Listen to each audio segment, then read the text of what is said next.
A very good evening and welcome to the News Tonight, your one stop for the day's top stories. Here are the headlines. Prime Minister Narendra Modi inaugurates the international mega food event World Food India 2017, invites investments from global companies and reaffirms the centre's promise to double farmers' incomes.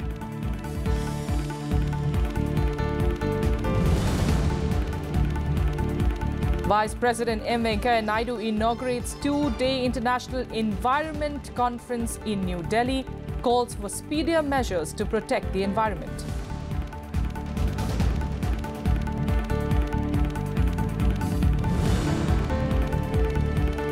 Supreme Court says banks cannot send messages without specifying deadline on linking Aadhaar card and mobile number, asks telecom service providers to indicate last date in messages to customers.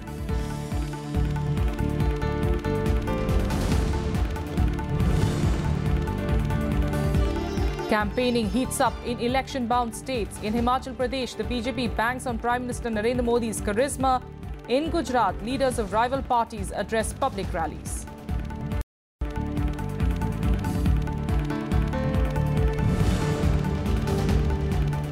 And in hockey, India reaches the finals of the 2017 Women's Asia Cup tournament, defeat hosts and defending champions Japan 4-2 in a closely contested semi-final match.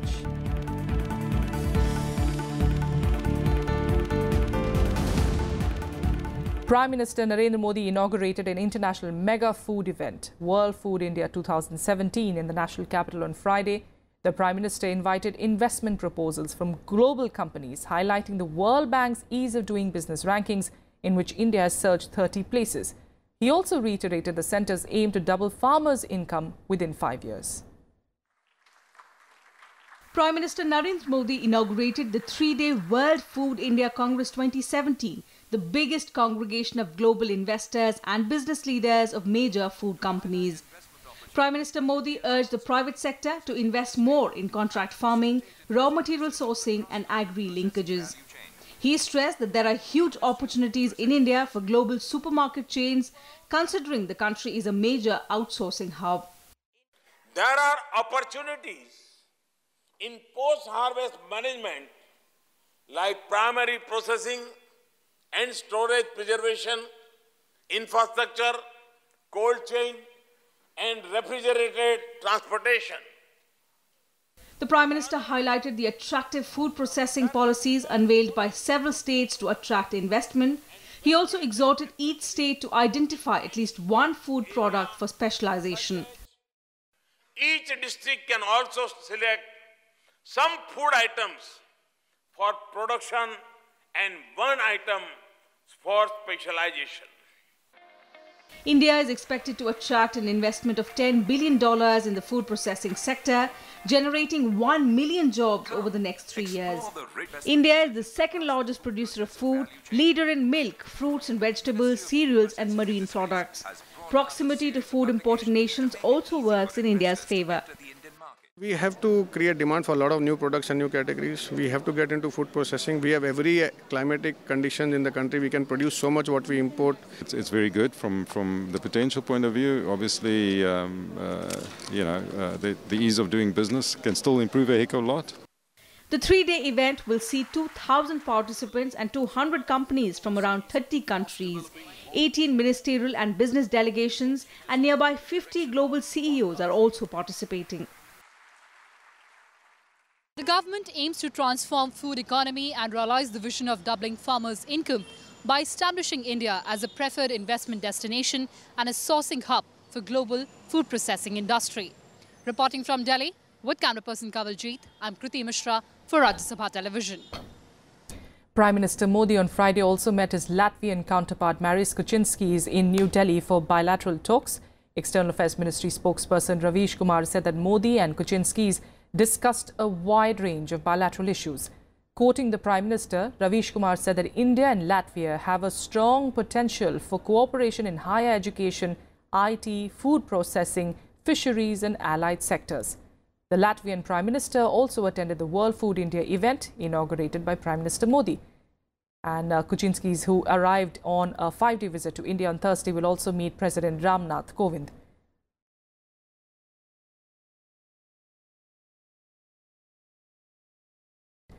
Prime Minister Modi also met Armenian President Shah Sharzgan and discussed ways to boost bilateral ties.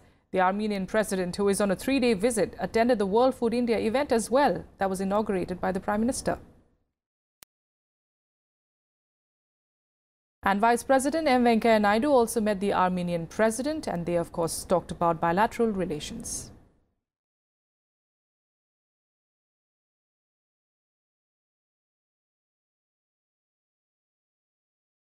In other news, India has expressed disappointment with China's veto to a bid to list Jaish-e-Mohammed chief Masood Azhar as a global terrorist by the UN.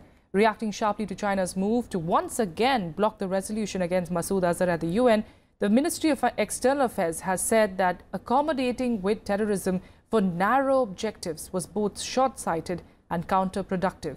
In a strongly worded statement, the Ministry of External Affairs said, and I quote, "We are deeply disappointed that once again a single country has blocked international consensus on the designation of an acknowledged terrorist and the leader of a UN-designated terrorist organization, Masood Azhar. India strongly believes that double standards and selective approaches will only undermine international community's resolve to combat terrorism." Unquote. Well, on Thursday, China had blocked for the 4th time another bid by the US, France and the UK to list Jaish-e-Mohammed chief and mastermind of the Pathankot terror attack, Masood Azhar, as a global terrorist by the UN, saying there is no consensus. The blocking by China comes barely 2 months after Beijing agreed to name the outfit terrorist group of the terrorist groups at the BRICS declaration. Despite the move, Beijing said on Friday today that it was ready to work with India to promote bilateral ties and that India is an important neighbor of China.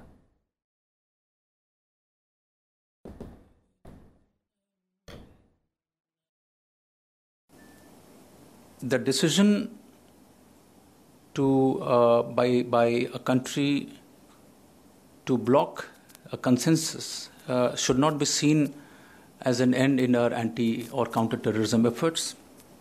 What is important is that it does not in any way take away our resolve to fight terrorism. अब चीन ये बार बार ये काम करता आया, सारा दुनिया देखती है, लेकिन ये चीन की भूमिका बहुत स्पष्ट नहीं है. जब चीन पर बीतेगी तब चीन भी उसके लिए ना नहीं कहेगा, क्यों तो आतंक से देश दुनिया जूझ रही है और ऐसे समय में एक आतंकी के साथ में किसी देश ने होना, ये ज़रा बहुत ही तकलीफ वाली बात है. It is in China's interest to totally support Pakistan, and that's what they're doing. They couldn't care a damn about India's sentiments, India's views, or the views of the world at large. Out of 15 members of the UN Security Council, 14 members have been supporting India. China has been misusing its veto power. In a clear message, the Apex Court has asked the public not to panic and has directed mobile service providers and banks to specify the last dates for Aadhaar linkage in the SMSs and emails that they send to their subscribers.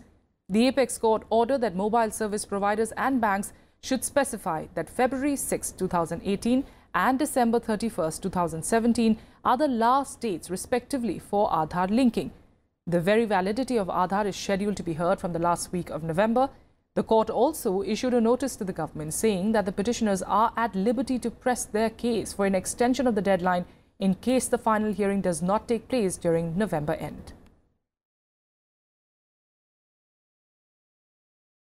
Staying with the Supreme Court, it said on Friday that all individual cases against demonetization will be heard by a constitution bench.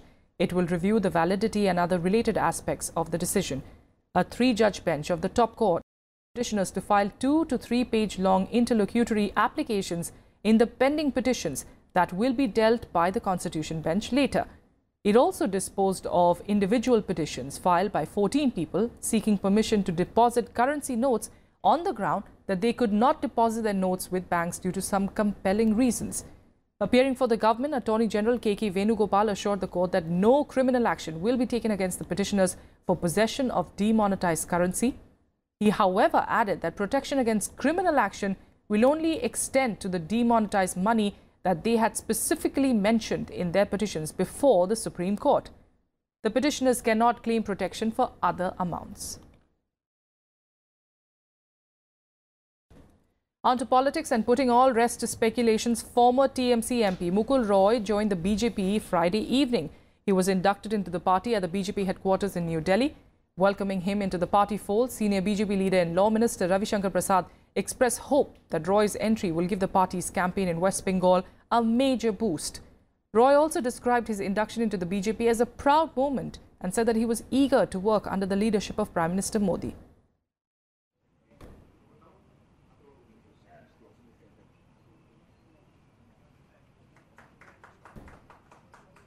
And here are the reactions we saw after that. हम बहुत विनम्रता से लेकिन उत्साह के साथ श्री मुकुल रॉय का स्वागत करते हैं। हमें पूरा विश्वास है कि बीजेपी में आने के बाद बंगाल में बीजेपी का विस्तार होगा और उनका जो अनुभव है संगठन में और वहां की राजनीति को समझने का, उसका संगठन को लाभ मिलेगा। Today I have joined Bharatiya Janata Party. It is my proud privilege to work under the present Prime Minister. I believe that under the leadership of Narendra Modi ji, Kailash Vijayvargiya ji and Amit Bhai, in the near future, BJP will grab the power in West Bengal for the benefit of the people of the Bengal. Vice President M. Venkaiah Naidu on Friday inaugurated the International Environment Conference in New Delhi. Inaugurating the two-day conference, Naidu called for speedier measures to protect the environment. Environment Minister Harshvardhan and Chief Justice Deepak Mishra were also present at the occasion. Vice President M. Venkaiah Naidu called for speedier measures to protect the environment. Inaugurating a two-day International Environment Conference in New Delhi, he said that along with development, it's also important to care about human lives. GDP is important, but at the same time, as I told you, it is even more important to improve human lives. Quality of life is the ultimate test of all our developmental efforts. Development has very little meaning if it does not lead to a healthy happiness and harmony. The Vice President said that incessant exploitation of natural resources has led to many adverse changes in the environment. He said it's everyone's duty to conserve natural resources for the next generation. In this context, he also emphasized the need to promote smart cities and public transport. We had the new concept of smart cities. What is smart city? We discussed, we went through dictionaries, international level also consultation and all. Finally, I came to the conclusion, smart city means city where people can live happily. Happily. Happiness includes wellness.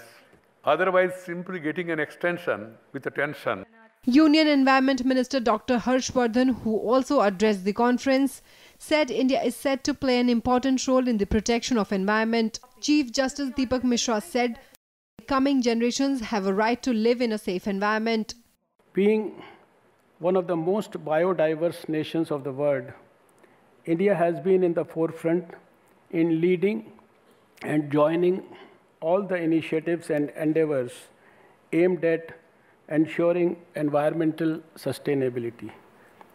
Environment is a complex issue and requires an ensemble of experts to handle it. We treated everything that existed on the Mother Earth as divine.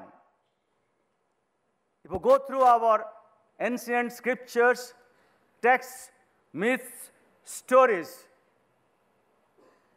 they used to refer to a tree as Vriksha Devta. The tree is a god. Other speakers included Attorney General K.K. Venugopal, who called for more battery-operated modes of transport, while NGT Chief Swatantra Kumar highlighted the role of solid waste management system in South Asia. Justice of Brazil High Court Antonio Benjamin praised India's efforts towards environment conservation. Mohammad Fateh Tipu's report for Rajya Sabha TV. And now let's turn our focus to Verdict 2017 and get you all the election buzz from Himachal Pradesh.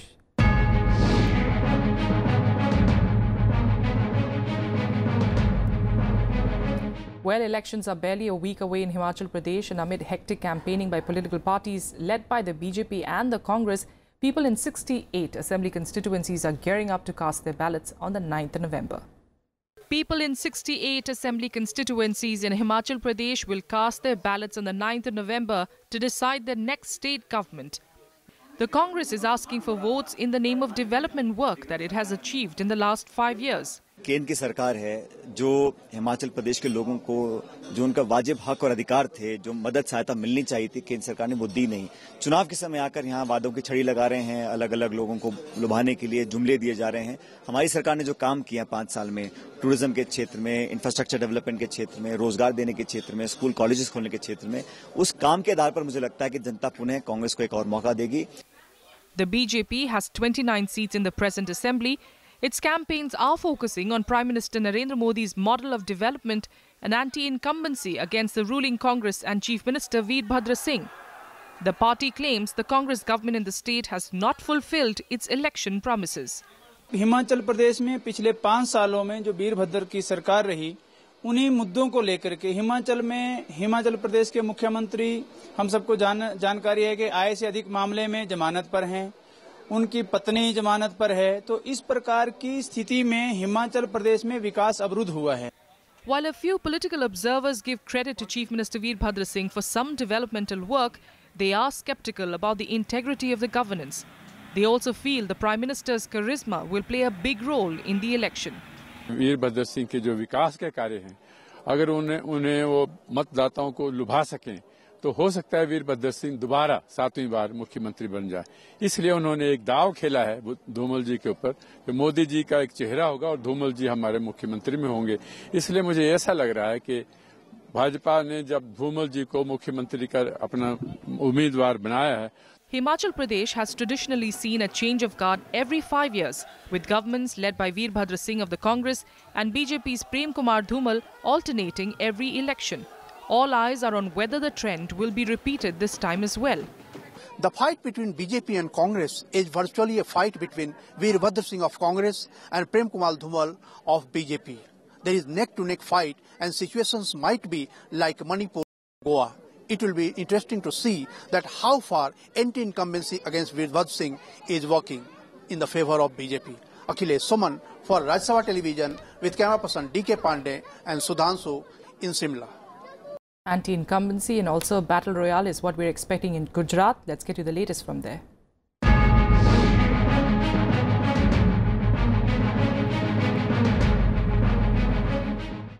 Congress Vice President Rahul Gandhi, who is on a 3-day tour to South Gujarat on Friday, addressed a Navsarjan Yatra in Gujarat's Vapi.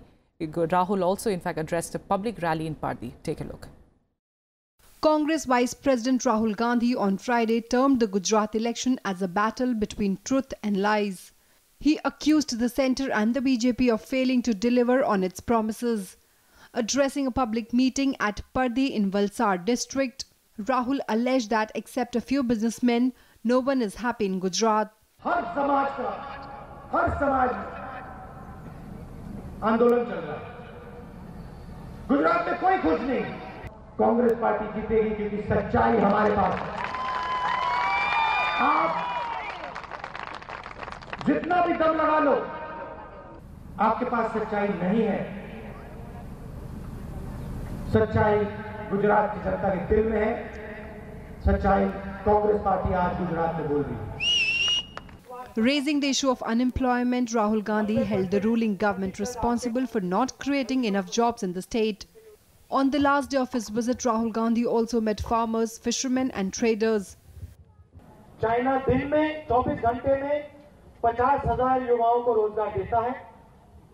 आज हिंदुस्तान की सरकार 24 घंटे में पूरे हिंदुस्तान में सिर्फ 450 युवाओं को रोजगार देती है। Responding to Rahul Gandhi, the BJP accused the Congress of spreading lies.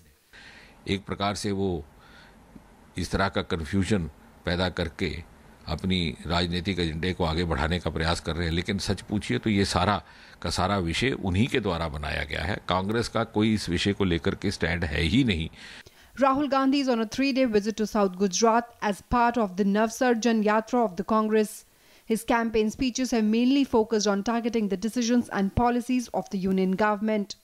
Bureau Report, Rajya Sabha Television. In other news, Tamil Nadu Chief Minister E. Palanisami's government has arranged 115 multi-purpose shelters ready in the coastal districts as the Meteorological Department forecasts more rains over the next 48 hours. Here are more details. History repeats itself as Chennai received its heaviest spell of rain since the 2015 floods on Thursday. Chief Minister E. Palanisami took stock of the situation in the affected areas.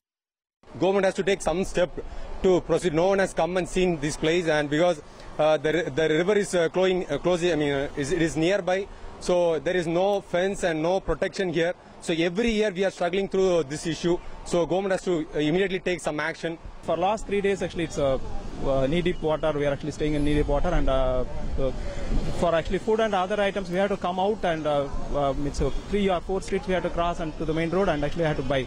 They have not at all done anything actually previous. They have not actually learned anything from the previous history, and they have not done anything in this year.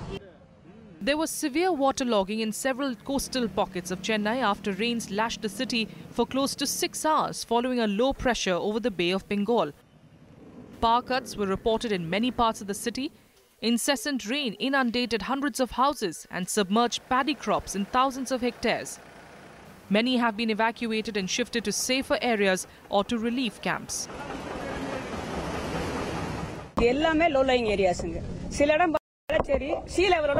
mean sea level சொல்லுவாங்கல கடலை விட கீழ இருக்கு இந்த மாதிரி ஒரு நிமிஷம் இந்த மாதிரி ஏரியால பிளான் திடீர்னு போட்டு அந்த ஏரியாக்கு மட்டும் பிளான் பண்ண முடியாது சோ நம்ம பார்த்தோம்னா ஜிஎஸ்டி ரோடுக்கு அந்த பக்கம் உள்ள தண்ணி எல்லாம் அடையாருக்கு போகுது ஜிஎஸ்டி ரோடுக்கு இந்த பக்கம் உள்ள தண்ணி எல்லாம் நம்ம பெக்கங்கால் கனால் பே ஆஃப் பெங்கால் போணும் சோ எல்லா கிராமத்தையும் சேர்த்து ஒன்றிணைத்து ஒரு ப்ரொபோசல் தான் போட முடியும் தவிர கோவிலம்பாக்கம் தனியா வேளச்சேரி தனியா போட முடியாது. After the government's advisory to declare a holiday, schools and colleges in Chennai and other parts of coastal Tamil Nadu will remain closed till Tuesday, the 7th of November. Several IT companies have provided work from home option to their employees. The Met Department has warned of heavy rain for another 48 hours, but said there is no need to panic. Today also we expect the activity to continue. In addition to that, even thunderstorm activity is also expected. So, with respect to that, we have given warning pertaining to heavy rainfall activity as well as for thunderstorm activity. Yeah. More than 10,000 fishermen have also been affected after they could not venture into the sea for the 5th consecutive day. Salt production in Vedaranyam area has also come to a standstill. Bureau Report, Rajya Sabha TV.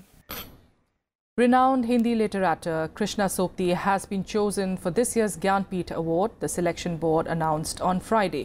Born in 1925 in Gujarat in Pakistan's Punjab province, Sopti is known for experimenting with new writing styles. A statement by the board, chaired by noted scholar, writer and critic Namvar Singh, said that the path-breaking novelist has created bold and daring characters in her stories who are ready to accept all challenges. Her language was highly influenced by the intermingling of Hindi, Urdu and Punjabi cultures. The board said that she has immensely enriched Hindi literature.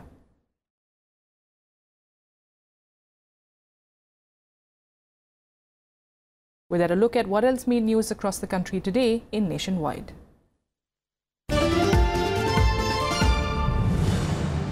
The Enforcement Directorate has issued fresh summons today to Tejasvi Yadav to appear before it on the 13th of November in connection with its money laundering probe in the Railway Hotels allotment corruption case. As per sources, the fresh date has been issued after the former Bihar Deputy Chief Minister skipped similar summons of appearance for 31st of October.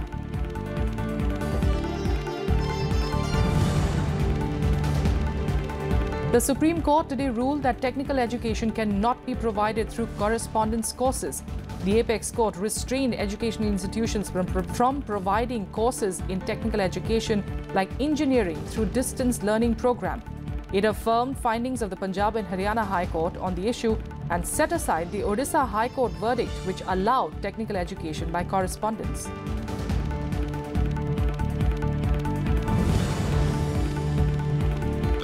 From the 1st of December 2017, Aadhaar card holders can link their unique identity number with their mobile numbers from the comfort of their homes. The Department of Telecom has introduced 3 new methods to link registered mobile numbers: OTP-based, app-based and IVRS facility. Subscribers can verify or re-verify their mobile numbers from anywhere in the country, irrespective of which service area their mobile connection belongs to.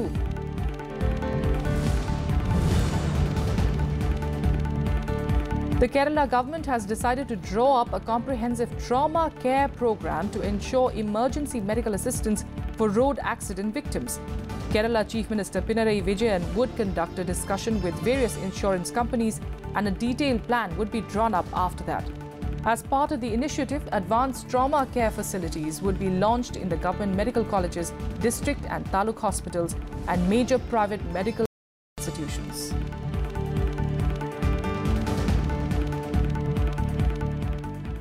Top sports news: an Indian team has reached the final of the 2017 Women's Asia Cup hockey tournament. They defeated hosts and defending champions Japan 4-2 in a closely contested semi-final on Friday.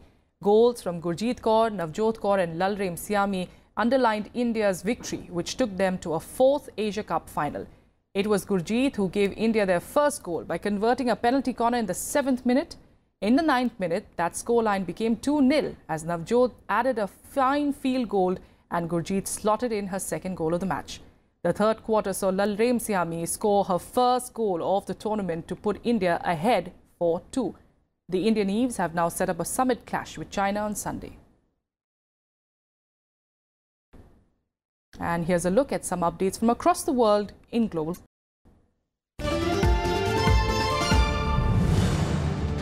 Former Pakistani Prime Minister Nawaz Sharif today appeared before an anti-graft court. The hearing of corruption cases against him, his daughter and son-in-law on the Panama Papers scandal has been adjourned till the 7th of November. Sharif and some of his family members are facing charges relating to their ownership of properties in London.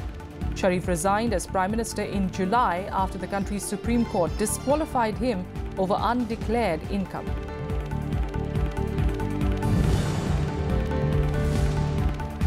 The Syrian government declared victory over Islamic State in the eastern city of Deir el-Zor today. On the west bank of the Euphrates River, Deir el-Zor is the largest and most important city in eastern Syria and is the center of the country's oil production. Islamic State had for years besieged a government enclave in Deir el-Zor until an army advance relieved it in early September.